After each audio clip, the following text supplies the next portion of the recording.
I am Susan McLucas, the head of Healthy Tomorrow. And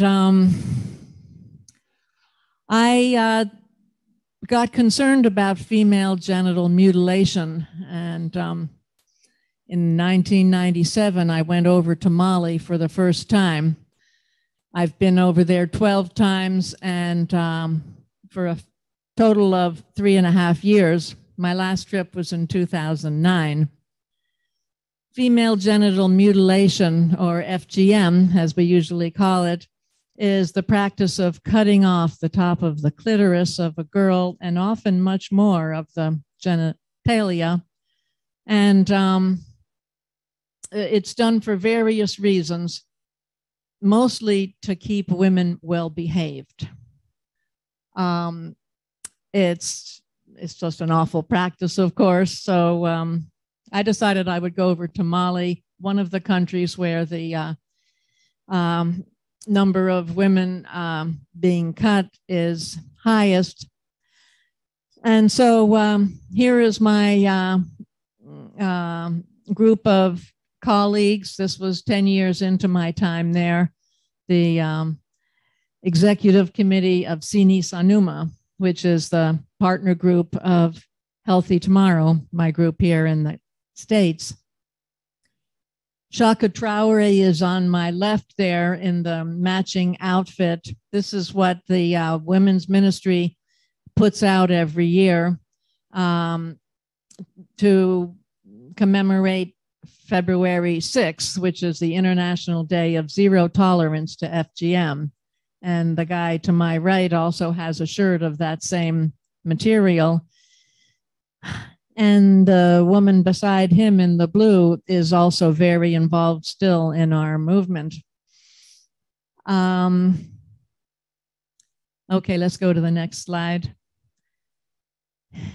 FGM is practiced a lot in some countries of Africa, and but all over the world, in Indonesia, in the Middle East, a little bit here and there. In the States, it's practiced, but these days only by immigrant communities. Here is Mali, where I work, and it's in that dark red to show that over half of the women have been cut there. It's way over half. Of grown women, it's in the high 90s, the high 80s, and of girls up to 14, it's in the mid 70s. Percent of the girls are cut. So we're going in the right direction, but we need to speed up the process. There are, of course, many terrible consequences from having your genitals cut as a young girl. First of all is the absolute unspeakable experience of the pain and betrayal. Whoops, my mic is gone. The pain and betrayal of being held down and cut by people that you love. And then many girls just die of losing blood. They have infections all their lives, recurring urinary and vaginal infections, sometimes so bad that they can't have children anymore. It makes labor incredibly difficult. As we know, labor is hard enough to begin with, but if you have a scar around the opening, it's like 10 times worse, and there can be tears, and people have fistulas, which means they're incontinent because of their difficult labor. And lots of these women are shunned, and we've treated a number of such cases. Sex is painful for many excised women, as you can imagine. People get tetanus. One of the people in my committee that put out the album had a sister that he lost because of getting tetanus when she was cut. People can get AIDS because lots of the excisers aren't careful about sterilizing their instruments. And of course, people have post-traumatic stress in the worst way.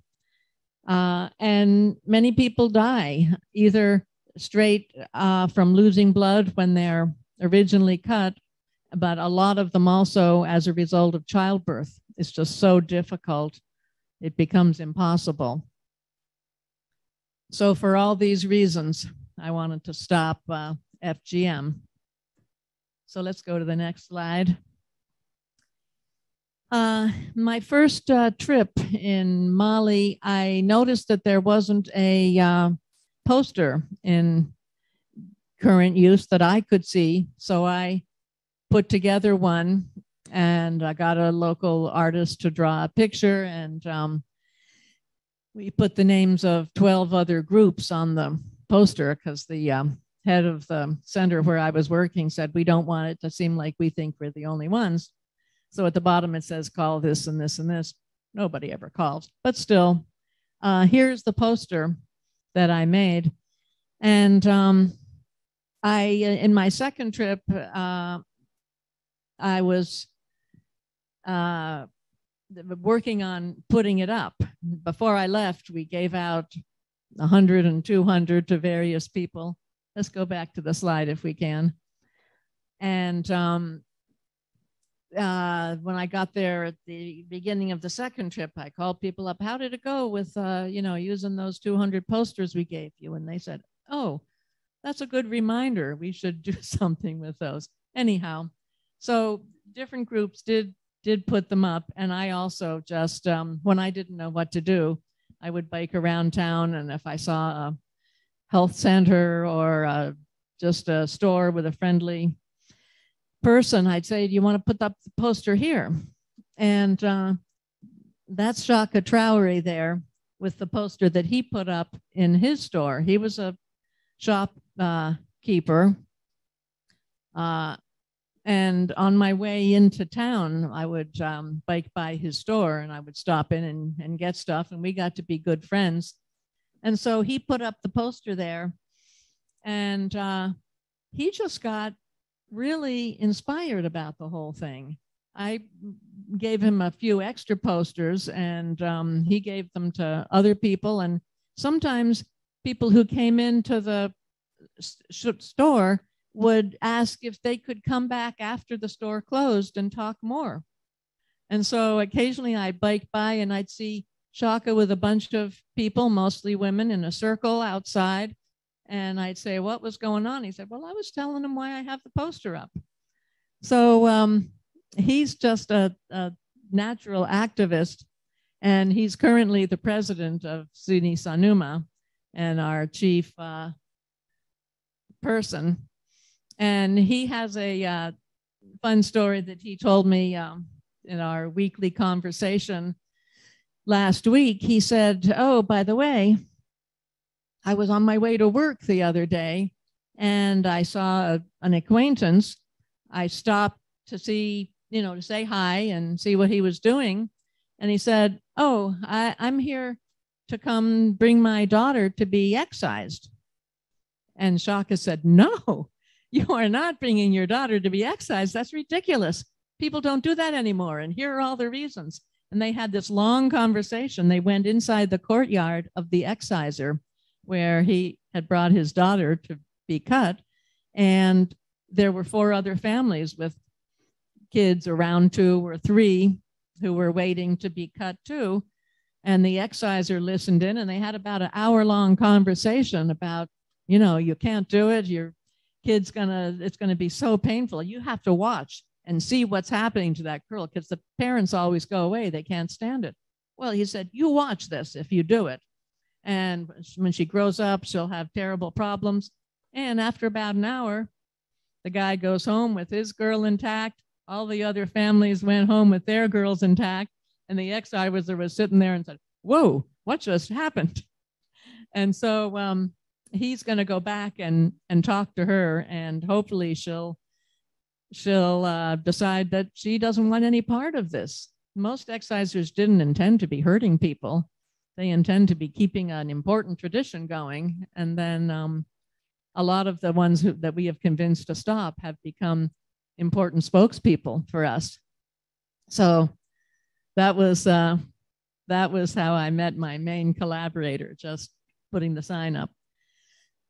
Okay, so maybe toward the end of my second trip, I started thinking, well, the poster is good, but a lot of people can't read. You know, they can see the picture, but and we want something else anyhow. And I said, maybe let's have a concert, let people hear why this is a bad thing. And then as I was planning the concert with other people, we said, you know, we want to be sure to get a really good recording. And it evolved into the idea of making an album, which we did. Here's my committee at our room in the National Art School, which the art school let us use as our office.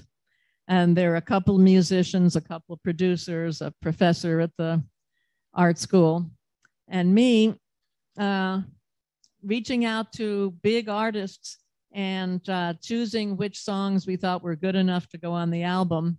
It was kind of an interesting process. At first, people thought, gee, it's weird enough having a song against FGM. Can we have two on the same album? And we said, yeah, I think we can have two. And then we'd get more and more. We ended up with 8 songs against FGM and 4 other songs about women's rights. But big artists we're talking about, Kandria Kayate, Ami Queta. Everybody was amazed that I could get them on the same album because they sort of are, you know, they vie for the #1 spot of most important women vocalists. So, so we were putting the songs together. We had, I think, 5 songs in Bambara all ready to go. And then we thought maybe we should get some more songs in other languages. So let's go to the next slide. And this guy, Dai Kone, wasn't a member of the committee, but he was a friend. He's an artist and a griot, you know, a traditional storyteller and very influential person in Mali. And he knew about our project and he was always wishing us well and so forth. And one day he came in and said, my wife has written a song in Serakulé about FGM, but we couldn't possibly sing it. She couldn't sing it. The family would never allow it. The big brothers would be totally opposed. And I said, well, are you sure? And he said, well, let's go talk to them. So we went over to the public market where they always sit by this big tree. And we found them and I explained what we were doing. And they loved the idea. They thought it was brilliant. They said, why hasn't anyone ever thought about this before? We'll help you. We'll play backup Ngoni on your song. And Naini is welcome to play this song with our blessings on the album. And so that's how we got our song in Serakulé. There's also a song in Dogon and Senufo. And that might be it. Anyhow, so, and this whole family has stayed involved in the movement. I often hear from Dai, I went over here, I gave the album to a bunch of radio stations. I talked to some people. Naini sang her song for some people, and they've really been some key people in the movement. Okay. So here we are recording the album in 2000. Masambu is the head of the instrumental ensemble of Mali. They did a song not about FGM, but about all the things women could be, like doctors and lawyers and engineers and so forth. And Kandria Kayate is one of the big famous singers. And she had already been a little famous for, well, quite famous for a song she did about girls' education. So she was used to singing on social topics. And I started asking her if she wanted to sing for us, and she'd always say, well, I'm traveling. And now I'm sick, and gee, I'm not sure, let me think about it. And then after a year or so, she told her husband, I better sing for that lady because she's never going to leave me alone if I don't. So she sang, she wrote a song, but she took some of the words from the song that I wrote. It was a silly idea, but while I was home waiting for my next trip, planning to record an album, I wrote a song. I don't usually write songs, but I was inspired. But guess what? It had an American tune. And so all the Malian musicians would hear this thing and said, I can't sing that. But she took some words saying, we can't do much about the heat. It's hard to make it rain. We can't do much about a lot of things, but we can avoid a lot of pain if we stop excising our daughters. And so she wrote that song, and we made it into our first music video. We ended up making 5 music videos out of some of these songs. Okay, and so here's the album. Let's see the picture of the album. And here is the album itself, the CD version. It was an audio tape as it came out in Mali. And this was the most wonderful thing for me, having worked on this all this time. As part of the grant that we got to put out the album, we had contracts with 12 radio stations. So when the album came out, it was on the radio stations all over the place. And let's go to the next slide. So here I am biking around town. My bike basket is filled with tapes, going to take them to different groups and radio stations. And meanwhile, the people fixing the motorcycles on the side of the road, they've got the radio on, and our songs are coming out of that. And then I go in to get pictures from, you know, whatever I've been taking pictures of, and the radio is on there and they're playing the songs. And I thought I had died and gone to heaven. But in any case, it was a really exciting time, and people got to know the songs and everybody was happy with them. And over a period of years, we made music videos, which have come out on Malian TV hundreds of times. It took me sitting in front of the office of the director maybe a total of 5 days to get him to decide whether he could play them. But he finally decided he would play them. He played them, and people really liked them. Okay. So now the poster was all over town. And a couple of the people who took them and put them up were wondering what else they could do. They really liked the movement. They were nurses or nurses' aides, and they worked in health centers where they had the poster up. They had given the poster to other people, but about every 2 weeks, they would call me independently. They didn't know each other. And they would say, well, what else do you want us to do? And I said, well, keep talking it up. I don't know. And after a few calls like this, I said, well, let's get together. We'll make a time. We'll go to a restaurant. I'll buy you a soda. And we won't leave until we've got a plan for what people can do to help in the movement. And so we got together and we thought, should we do a survey, see how many people are with us? And then maybe we should just take signatures of people who are with us. And that's what we decided. We have a pledge. It says, I promise never to excise my daughter. And I'm against excision, and I promise to fight against this practice in all its forms. If I have a daughter, I will not have her excised, and I will do everything to protect her from those who would like to have her excised. And so here's a place for people to sign, which usually means a little squiggle. The person who's taking the signatures would write the name and the contact information and all of this.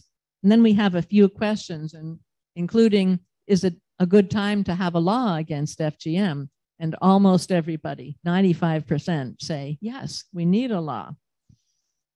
When we started out, I had a column saying, if someone excised your daughter against your will, would you take them to court? And we only got about 5 pages filled like that. And my committee made me take it out because they said it's so non-Malian, the idea of taking a family person to court. So I wish we still had it in there, but it's a group project. So, but it has, you know, it does ask if it's time for a law. And we have, so we got lots of signatures from different people here over the years. Let's look at one of them. Next, yeah, here's a guy filling out the pledge against excision. We had lots of activists who would go around and just have conversations and ask people to sign. And then sometimes they'd have big meetings and ask people to sign. That's an easier way of getting a lot of people at one time. But we ended up with thousands of signatures. And here's what they look like in their box. We put them into folders by who took them, so that the people can feel the glory of, oh, my folder is nice and thick here. And so in 2007, I think, let's go to the next slide here. Yeah, in 2007 was the first time that we turned in the signatures. We had 30,000 signatures at that point. We turned them into the National Assembly. And they, the president of the National Assembly said, I can't believe we don't have a law against FGM. This is ridiculous. We're all like, oh yeah, this is really going to happen. And then I don't know what happened, but they didn't vote a law. And then we got new legislators coming in, and we've got to train up the new ones. So then next slide here, in 2015, we gave them 68,000 signatures. We had to make another wooden box, and you know, now we have 3 of these big boxes. And it seemed like they were well received, and people were into doing something, and especially the members of the Commission on Violence Against Women were really excited about it, but nothing happened. The religious community, much of it is very opposed to the struggle against FGM, much less having a law. And so I guess that's what's keeping people from doing this. But Shaka is in touch with the head of the Law Commission of the new government, which is a coup government. They call it the National Transition Council. And he says he really wants to vote a law against FGM, but they have to do a few things before. And so we think it'll happen sometime this year, but then I've thought that a lot of times. I've made a rule, no putting in the newsletter that we're going to have a law soon, because we just don't know when it's going to happen. But the nice thing about that is that there are a lot of people in Mali who think we do have a law already, because there's enough of a campaign, and they hear about it on the radio, they see billboards, mostly ours. So I saw a video where a couple of different excisers were saying, well, we gave up the practice because we didn't want to get in trouble with the police. And I'm saying, well, I'm certainly not going to tell them that it's perfectly legal, but we think we're going to have a law. Most of the countries where this is practiced do have laws. And in many of them, they kind of ignore them. But one thing we've done recently is shown the film and the trailer for the film In the Name of Your Daughter, which is a wonderful film about Tanzania and how they're using their law to really protect girls. The courts and the nonprofit that has the Safe House and the police all work together, and they just, don't give girls back to families where they think the family isn't convinced that they're not going to do it. They make them sign pledges, and it's working pretty well. We're showing that to try to give the Malian officials the idea that you can really do something. It can make a difference. So we're tired of all these ceremonies on February 6th saying, oh, we've made so much progress. Let's see a law. Not that it'll be the end of the struggle, but so we also have done a lot of work in villages. And the way this started, that guy in the back there, Togo, was one of our main people. We had like a 6 or 8 person committee that would meet together. And one day he said, I've heard that the people in my village, Musala, are going to have a big excision ceremony. They're going to cut a lot of girls. And we said, oh my goodness.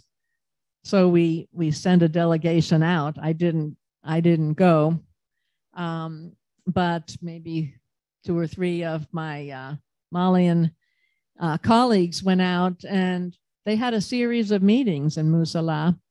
And sure enough, they decided, let's not do this. In fact, let's not do FGM in this village anymore. And I had a hard time believing they were really deciding that, but they really had. And so, so this was our second village, Tamala, that also made the same decision. But let's look at the ceremony in Musala. There we are celebrating that village's decision to stop FGM. And there we are with our February 6th uniforms. And the 2 women with the pieces of paper there, they're holding their certificates of honor, these things that we give to excisers who agree to stop. I remember one time somebody said, oh, it's just like a diploma. I'm going to put it on my wall. We said, yes, please do. It says, the blessing of all the girls and women of Mali is upon you. And to stop excision is to put the interests of the people at the same level of your own. Sini Sanuma honors you with this certificate and expresses our satisfaction and joy with your decision. And so we now have 144, I think, excisers who have agreed to stop cutting girls. And this was, we're very happy about that, of course. This is our 5th village to stop, Soba. At most of these ceremonies, we invite the TV and radio, and I'm pretty sure they were here. There's always dancing, and there's a big feast, and there's speeches. We usually get a victim of FGM to testify about all the problems that she's had. And the village chief would put in a word, or lots of times he's too old and one of his counselors will speak. But this was a very happy occasion. This is the last of the village ceremonies where I was present. 2009 was my last year there. Okay, let's go to the next one. And this is our most recent village, Ngolobugu. They brought in the guy in the modern looking suit is a official from the county hall, and they had the mayor and big officials from the, big leaders from the village.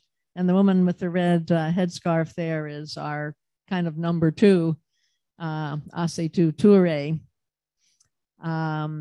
So they all were giving speeches, and one of the people said, gee, these people just kept coming, because we had started work in this village when I was there. I remember one of the early meetings in Ngolobugu where I sang a song, and then somebody else said they wanted to sing one. And so they sang, and some people went home and got some drums, and we kind of had a little party. And so a few years later, they said, let's make this official. We don't really need to be doing any FGM anymore. So some of our meetings are in villages, but a lot of them are in towns. And here's one in a place called Saint-Fil, a neighborhood of Bamako, the capital of Mali. This group is called Confidence. The women's groups all give themselves fun names. That's Fanta Keita, one of our main people. And she is explaining why not to excise your daughters. And in the course of these meetings, lots of times they come across excisers. And so she found out about an exciser. Let's go to the next one here. Masaran, who didn't live in the neighborhood, but excised in the neighborhood. So Fanta tracked her down, had a few conversations with her. And at first she said, I don't want to talk to you. I don't want to hear about it. And then, so Fanta said, well, sure, let's not talk, but let me just show you some pictures. And she showed some pictures of women with terrible consequences and trying to give birth and not being able to. And she said, okay, let's talk. And anyhow, so here she is signing the pledge against excision. Here she is with her certificate of honor. And here she is with a whole bunch of housewares that she is selling now as her new profession. I think we gave her $75 or $100 to start in her little business there. So that was a good outcome. Okay. So here is another meeting led by Kaniba, the woman in the blue dress in the first picture. She was one of my sisters in my host family when I first went there. And we've stayed in touch, and she's just an inspired activist. And this meeting she had because one of the women who she had convinced in 2004 to stop excising called her up and said, I'm having trouble with some of the women in my women's group, explaining to them why they shouldn't cut their girls. Can you come?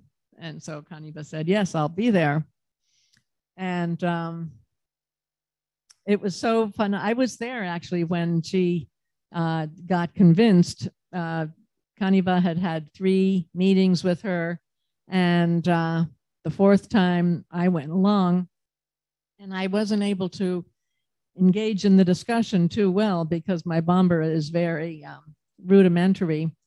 But I asked whether I could sing my song for her, and Kaniba said, sure, sing it. So we don't know if that was it was probably just the 4th time was enough. She finally got convinced, but maybe my song helped a little bit. So anyhow, here's another meeting of that Kaniba organized where they're starting with singing that song. And I'll sing a little bit for you. Because a baby is born, and what a wonder is this, a perfect creation just the way she is. So tell everybody you know, just leave her alone. You gotta leave her alone. And this is how it sounds over there. Musomani dobangera denyumando, ara chogo yere feya dafalendo, otuma akafo duga mogo beye, beka fara la beka twachogo la. And so she got everybody singing. And it's a nice way to start a meeting. And she says, people get attentive when you start with a song, which is what we do here. So another aspect of our work, and in these meetings, lots of times we find women who come up to the person who's leading the meeting afterwards and say, you know, I think I've got one of those problems you're talking about. And in fact, Kaniba just in the last 2 months had a woman like this who had had a childbirth, really bad tear, and she could barely walk for a while. And luckily her sister, who was at the meeting, works in a clinic, and she convinced the doctor to treat this woman. I didn't quite approve, but she said, the sister said she was her niece. And so since it was family, the doctor was happy to do it for no money, which was good because we really didn't have money to give her. But anyhow, so she got treated. And then the next time she went back to see those people, they were all like, oh, thank you, thank you. Now that Seton is better, we're so grateful. But this is from a few years ago, maybe 3 years ago or so. We had a special medical campaign, and we invited people to contribute to help women with terrible consequences from FGM. And we got about $5,000, and we treated 8 or 9 women. And here are a couple of them. In the white is the doctor and the nurse, and then there's Shaka and one of our other, I'm not sure who that other person is, but that's the health center where they were treated. The doctor worked basically pro bono. He just got a tiny little bit of money, and then we paid for the, the clinic costs and the medicine, and we're pretty happy to. We probably have treated maybe 20 such women, and Sini Sanuma, our partner group, without Healthy Tomorrow's help, I bet they've treated about 100 people, because when they get a big grant from UNICEF or Population Fund or something, there's always a little, fund for treating victims, prise en charge, they call it. And we have a new project from SWED, the Sahel Women's Empowerment and Demographic Dividend, which gave us a big grant for 2 years, and a big part of that is treating women. They plan to treat 100 women, as well as doing some prevention. Okay. And another thing we do is put billboards around town. This is our new billboard. We had one for years that was like a terrorized girl about to be cut, like screaming. And some people liked it and some people didn't. And in any case, we want to mix it up and have a difference. So we went like with a soft sell approach here. And the mother is saying, I love my daughter, so I'm protecting her from FGM.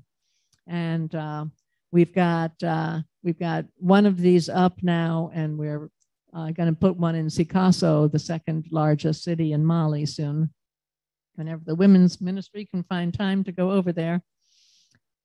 And yeah, so here we are. This picture is a still from one of our music videos, the music video of Kandia Koyate's song, where the girl is singing because she's going off to, she's singing, help me, mother, father, stop this. And some neighbors come in, including Shaka and Sadio, and they convince everybody to stop. And here they're at the end saying, yes, we can say no to FGM. And so there's our website, there's my contact information. I would love to hear from any of you who would like to be involved. Shoot me an email or talk to me if you're here in person. And thank you so much for listening.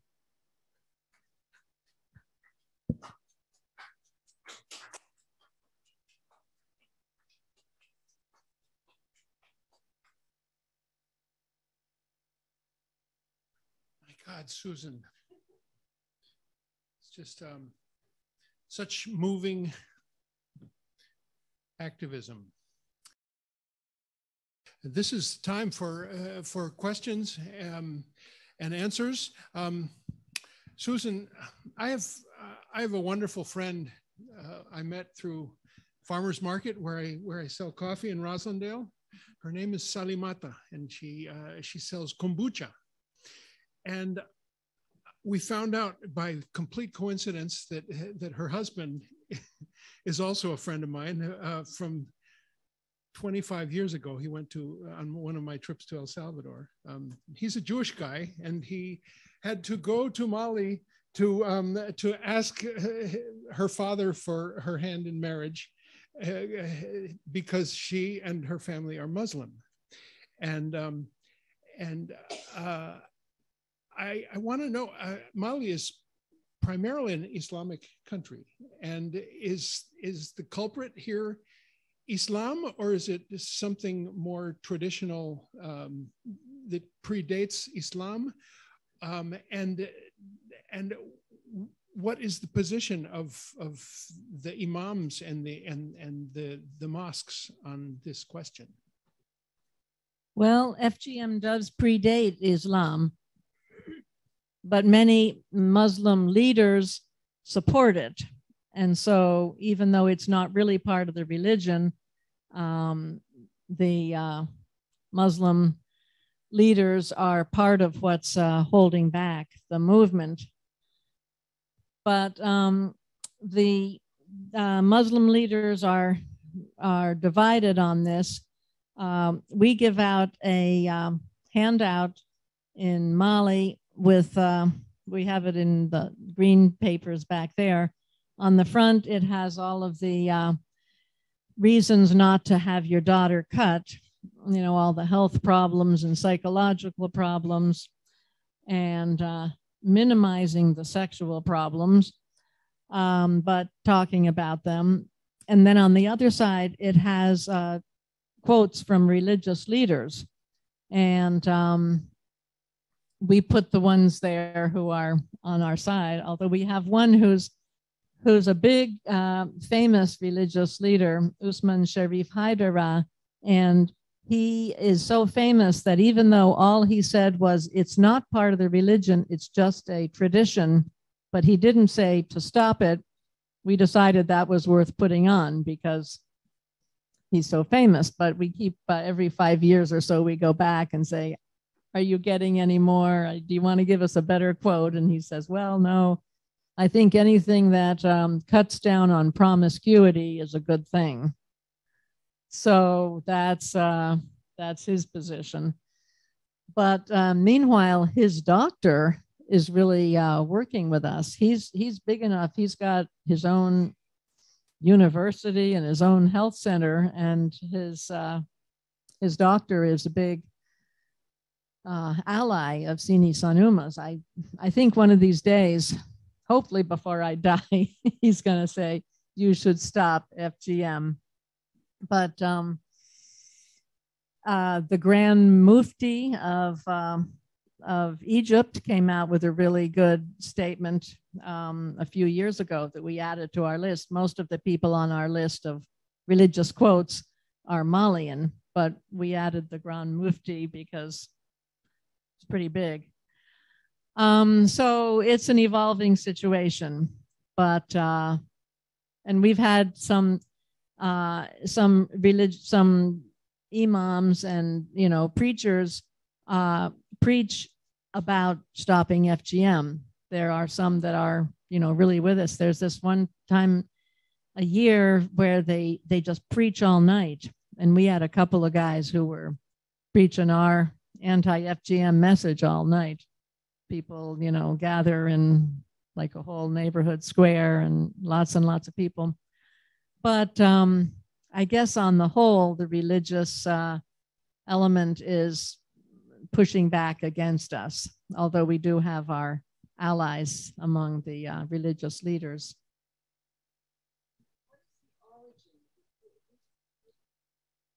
We don't really know where it. Yeah, Fulani asks, what's the origin of FGM? And we really don't know. A lot of people say that Abraham's wife, Sarah, was jealous of the slave girl that she had a kid with because she was too old or something like that. And so she said, well, okay, he can sleep with my husband, but we're going to cut her clitoris off. But I don't really believe that, but a lot of people in Mali do. But it's a very ancient thing. Egyptian mummies have been found to have their genitals cut. So it's been going on for a very long time. We sort of think it started in Egypt. How it lasted more than 1 year. I have no idea. It's just so insane. There are places, there's one section of Mali around Timbuktu, the whole area up there, where they don't do it these days. They used to do it, but one time in 1903, I think, there was a big group of girls that were cut together, like 300 of them, and only 2 survived. And they, that was enough to really get their attention. And they said, okay, we are done with this. We are not doing this anymore. And that's still the case up there, aside from some people who've immigrated maybe. But it's, we don't know how it started. It certainly has something to do with controlling women's sexuality. But, what a crazy idea, and how it could have lasted all this time. But it is going down. And I saw a survey of 1,000 people, not the biggest survey, but where they said the really young girls, I think it was up to, I forget, about half of them were not being cut. So that's some serious progress, although how anybody can do this, I think they should have a rule. Any parent who takes their daughter to be cut has to be there with her when it happens and watch. But the tradition is that you say, oh, I can't take it, and you leave while the daughter goes through this by herself, well, with other people, holding her down. So, yes. Are the excisers medically trained? No, they are not. They are trained by maybe their mother or another excisers that they've helped, but they are not. They're getting a little bit more medically astute in having a clean razor blade for each girl, or, washing their knives or something, but that doesn't go very far. So there is a rule that the government made that said that no medical professional can do this. They'll lose their job, but I believe that some still do.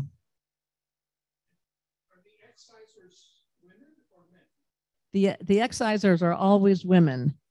It wouldn't be appropriate for a man to be seeing a little girl's private parts. So it's hard to imagine. I'm sure they've all been cut themselves. They remember how horrible it was, but people have different reactions to trauma. And some people say, I got through it. I was tough. I learned to be tough, and they sort of try to make, reasons why it's a good thing. And my mother told me it would be shameful if I didn't do this, and I did it. And so now how are these little girls going to get out of it if I had to go through it? But then a lot of other people are saying, I know what I went through. Never will my daughter have to go through that. So we don't know what makes one person go one way and the other. But yeah, it's always done by women. It's kind of like the women's province. A lot of husbands don't get involved. They say that's a women's thing. But in the families where the husband does decide, I'm going to put my foot down, pretty often he can have his way. But I was friends with a guy in Mali. He worked at the bank where I went, and we got talking, and he was, I talked him into being anti-FGM. And one day he said, and then he told his family, and they said, are you crazy? And that was kind of the end of the discussion. And then one day I went in and he said, I went home the other day and my daughter was in bed, and I said, what happened? And they said they had her cut. I couldn't stop them. So the grandmother, the mother-in-law, the women, the older women of the society think that this is an important tradition. A lot of them, not all of them. But a lot of people say you'll never get a husband if you're not cut. And occasionally a husband requires an excised wife, but more often, well, I don't really know. I don't know statistics, but I hear a lot of people saying that they want to marry an unexcised wife. And then you hear a lot of Malian men kind of putting Malian women down, saying, oh, you know, they never want to have sex and they're so cold and everything. Well, you wouldn't like it too much if it were painful for you, seriously painful. So it's just like a lose-lose situation, except that it's getting better. Just one more question for me. Is this more of a rural phenomenon than an urban phenomenon? More educated people in the city, and the other question is this especially in Mali, or is it all over Africa and the planet? There is more FGM among uneducated people, but not as much less as you would think. It's pretty similar. How much does it matter if you're educated or not, and also if you're rural or urban, as far as whether you do FGM or not? And it makes a little bit of difference. It's a little more common in the rural areas than in the city, and also a little bit less among educated people, but not all that much of a difference. There are now 1,400 villages in Mali that we know of. I'm sure there are more that haven't made it onto the list that I started with the women's ministry in my last day. So the villages are doing pretty good work. That's a small percentage of the number of villages in Mali, but because of the village structure, if you can get the village chief on your side, you can really convince everybody to stop. Whereas in the city, everything is more individual, family by family. But actually my partner, Kaniba, that we saw the last two meetings, one that was called by the exciser and one where they were singing Leave Her Alone. She thinks that she's going to have 3 neighborhoods that will be making a collective decision, and that'll be our first neighborhood collective decision. I've always been saying, why is it always villages? And we'll see. Hopefully that'll work. So let's see. Did I get all that? Oh, right. It's not only Mali by any chance, by any means, but there are, in that second slide I showed which countries. It's very big in Egypt. There are like 5 or 6 countries where it's as much as in Mali, and then there are a lot of other countries where they, 20% of the population practices and so forth, and it's mostly in Africa. But then Indonesia is pretty much 100%.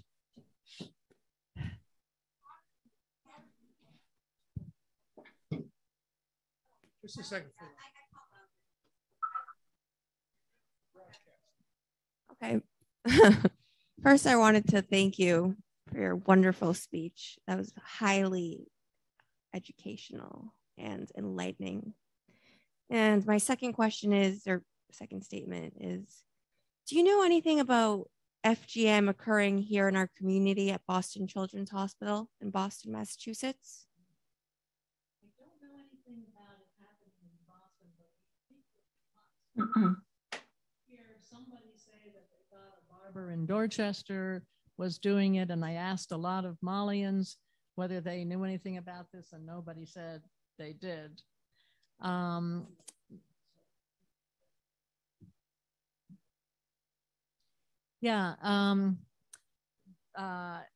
FGM in Boston, I don't really know about, but we presume there must be some going on. There are, in the US, the only statistics we have come from the CDC, and it says that there are 500,000 girls and women who probably either are cut or are in danger of being cut. That's a big difference. We really don't know, in other words. But I was part of the group. I had a minor role in helping to outlaw FGM in Massachusetts. I think it was a couple years ago that we got that through. There are now 10 states that still don't have laws. There is a federal law, but the way our federal system works, that crimes in individual states, if they don't cross state borders, are really much better suited for prosecuting with state laws. So I think I remember reading that 14,000 girls and women in Massachusetts are either cut or in danger of being cut. But again, that's a very unsatisfying statistic. They're just going by, immigrants from the places where they cut. Fulani, was there something else? Or are there any people on Zoom? Lee.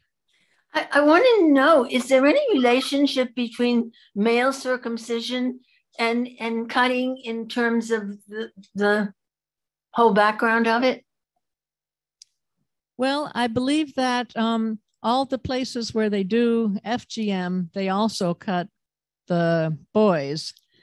I don't know really much about actually the history of either one. They're both bad, and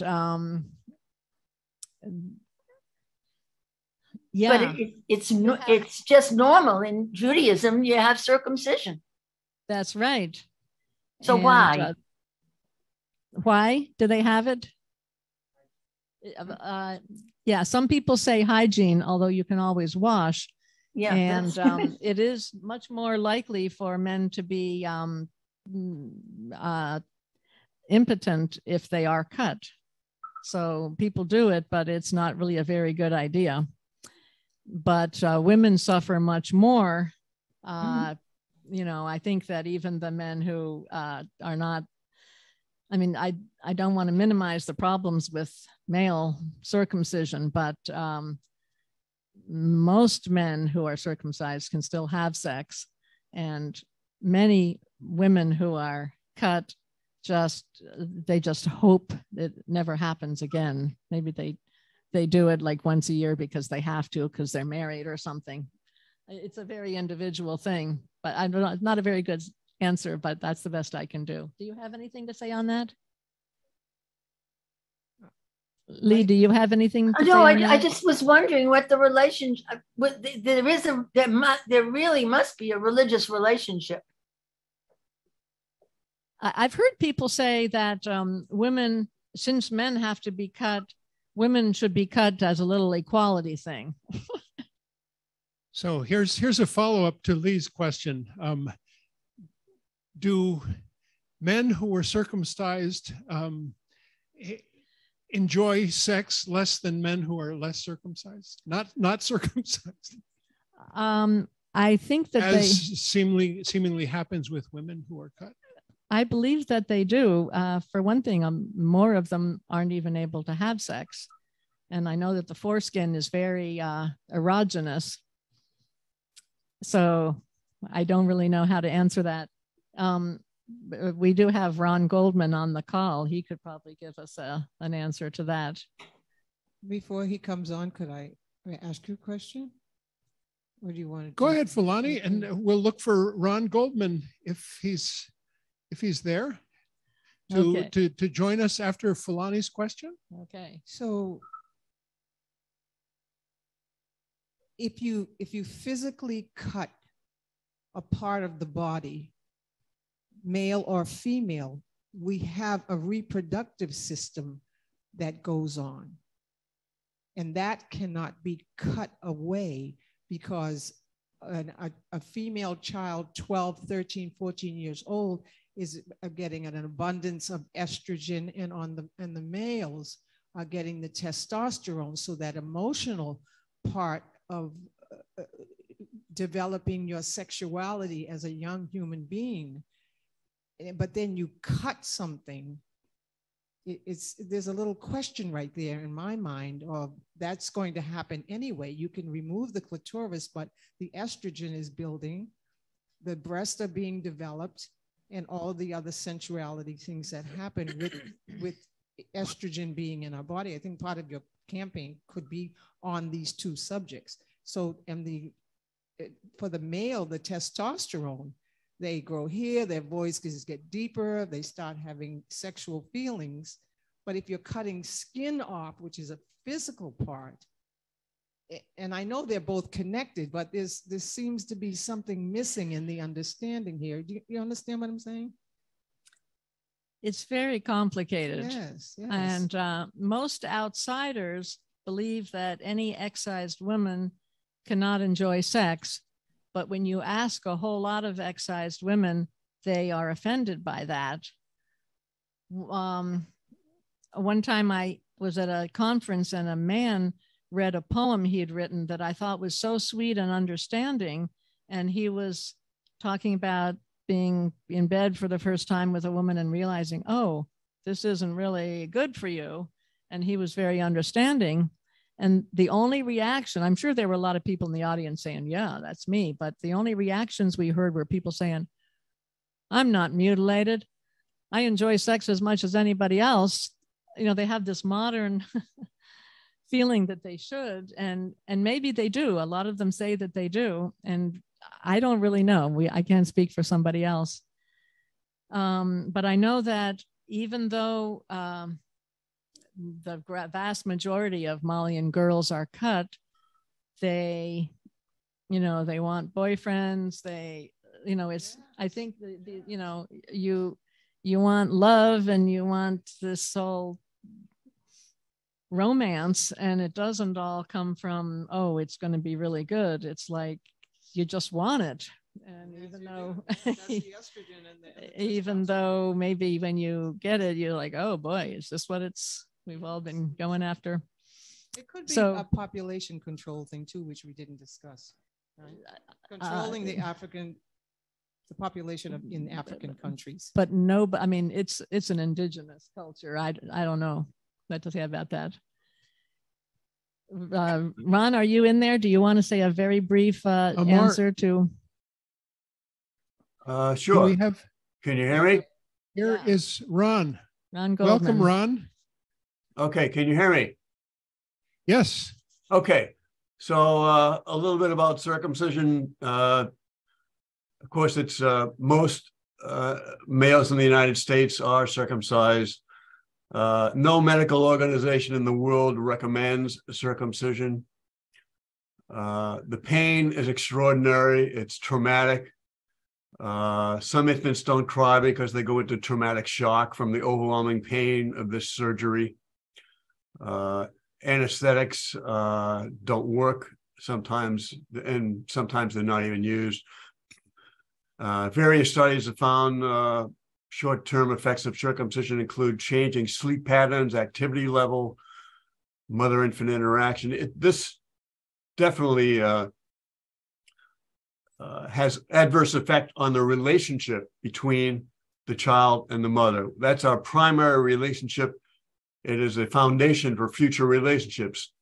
If your mother agrees to have the baby circumcised, that baby will not have a very good relationship with the mother. That's just putting it briefly. There's a lot more on this on our website, circumcision.org, if anyone's interested in more.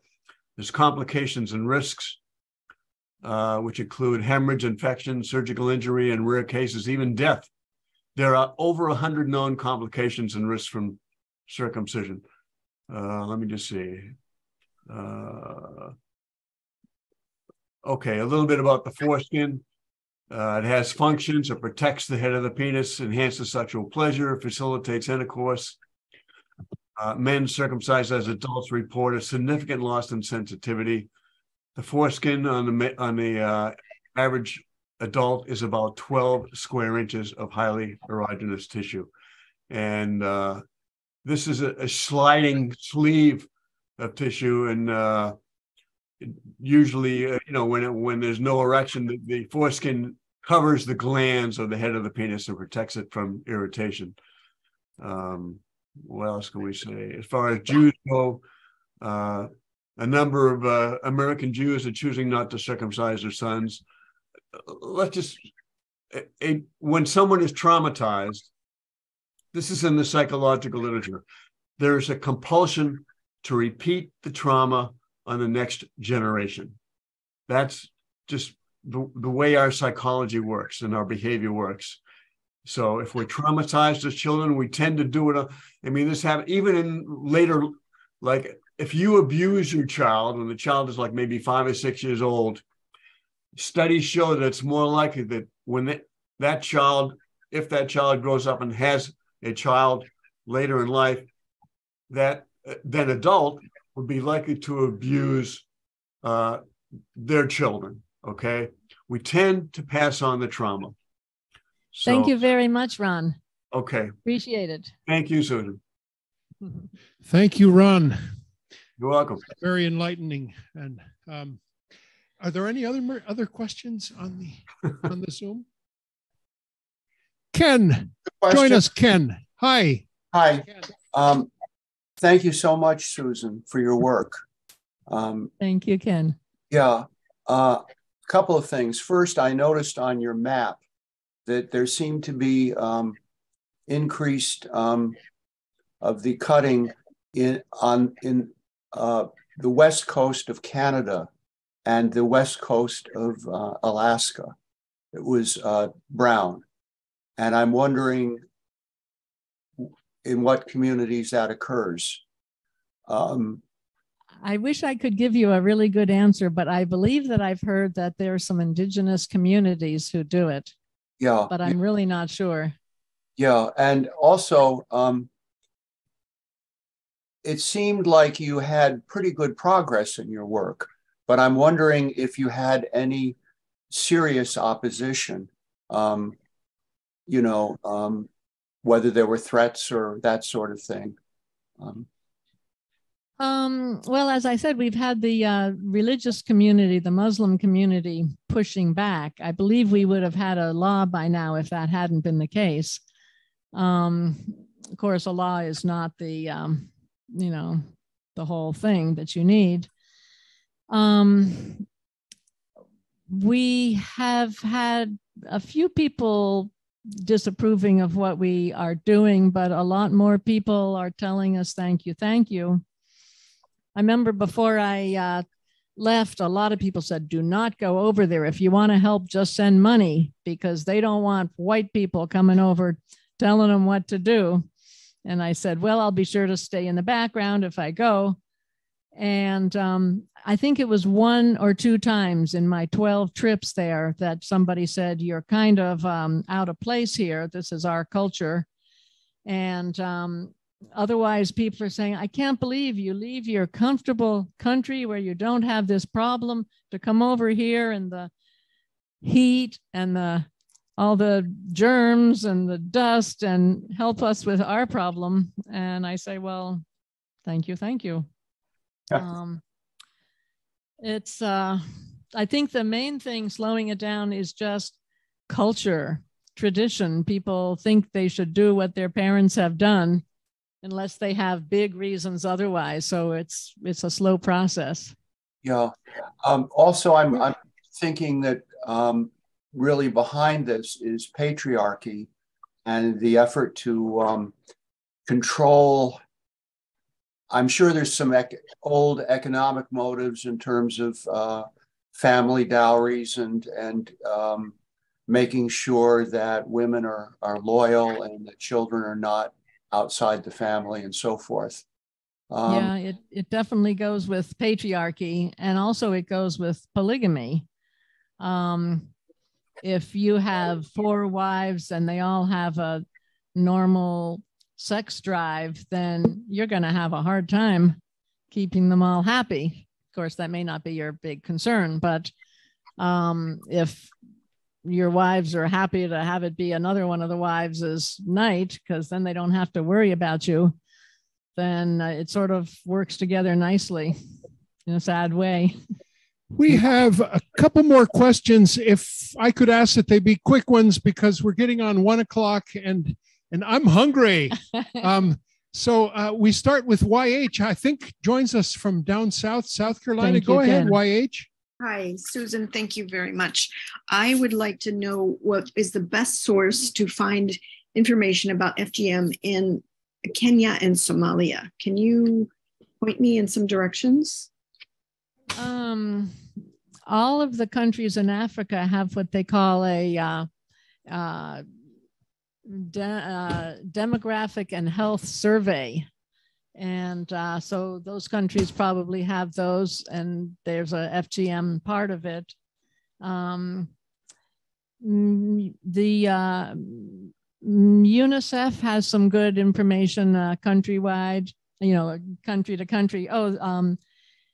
There's the Orchid Project and 28 Too Many that do country surveys. They just came out with their Malian one. We were on the Zoom when they announced it. And so, yeah, look for 28 Too Many and see if they have a report on FGM in those countries. Okay. The Women's Stats Project, would they have something on those two countries as well? I think so. I think that map that I have as my second slide may come from them. Yeah. Thank you. Thank you all for joining us today. Susan McLucas.